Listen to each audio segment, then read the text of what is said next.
என்ன எனக்கு ரொம்ப ஜாம் ஆகுது. எங்க போக போறப்ப பாண்டிச்சேரி வந்தோம், ஆனந்த பார்க்க போறோம். அடுத்த விளாக் வீடியோல அடுத்த தரமான விஷயம் இருக்கு. என்னடே அவன் இன்னும் திருந்தல மாமா. இன்னைக்கு வந்து பாண்டிச்சேரியே அலற போகுது. ஏன்னா உத்தரமேரூர் டான் வந்திருக்கிறாரு. சோ வீடியோல கண்டிப்பா அடுத்தடுத்த விஷயங்களை பார்ப்போம். குறிப்பா அங்க ஒருத்தர் நிக்கிறாரு பாருங்க, அவரை பாத்துக்கங்க. இன்னைக்கு அவர் தான் கதாநாயகன்.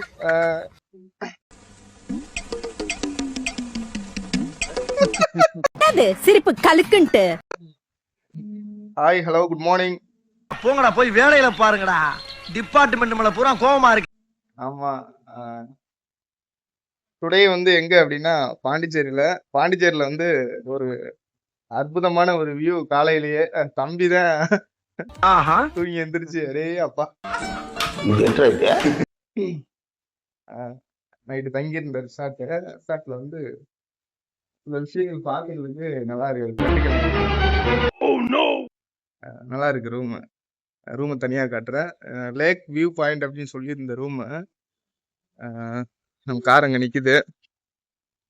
ஸோ வேற மாதிரி சொட்டிங்க சரியால பண்ணி கார் மாறிக்கிட்டே இதான் நம்ம தங்கி இருந்தது. ஓகே, ஃபர்ஸ்ட் ஃப்ளோர்ல அந்த ரூம்ல எல்லாம் உள்ள இருக்கிறாங்க, கிளம்பி வந்துட்டு இருக்காங்க. போலாம், தொடர்ந்து வீடியோ. அடுத்து சுவாரஸ்யமான சில விஷயங்கள் இருக்கு, அது அங்கேயே லைவ்ல போய் சொல்றேன். ஸோ தொடர்ந்து பார்க்கலாம். நாங்கள் என்னமோ போனது முக்கியமான ஒரு மீட்டிங்க்காக தான். ஆனால் அங்கே நடந்தது என்னென்னமோ நடந்துச்சுங்க.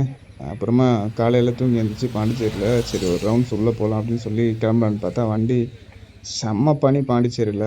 அதனால் அப்புறம் லைட்டாக ஒரு தொடச்சிட்டு இந்தாண்ட ஒரு அந்தாண்ட ஒரு அப்படிங்கிற மாதிரி இல்லைங்க, வண்டியை தொடச்சதை சொன்னேன். தொடச்சிட்டு அப்புறம் வந்து வீடியோ ஸ்கிப் பண்ணிடாதீங்க. ஒரு தரமான சம்பவம் சொன்னோம் இல்லையா, அது இதுதான். இது வச்சுக்கோ, எனக்கு பழக்கம் கிடையாது, நான் சாப்பிட மாட்டேன். அடங்கப்பா, இது உலக நடிப்புடா. எனக்கு ஜஸ்ட் தெரியாது. நான் சும்மா தான் வச்சிருக்கேன், கம்பெனிக்கு தான் வளர்ந்து கிடையாது. அப்புறம் எதுக்கு எத்தனை கேடுவாங்க?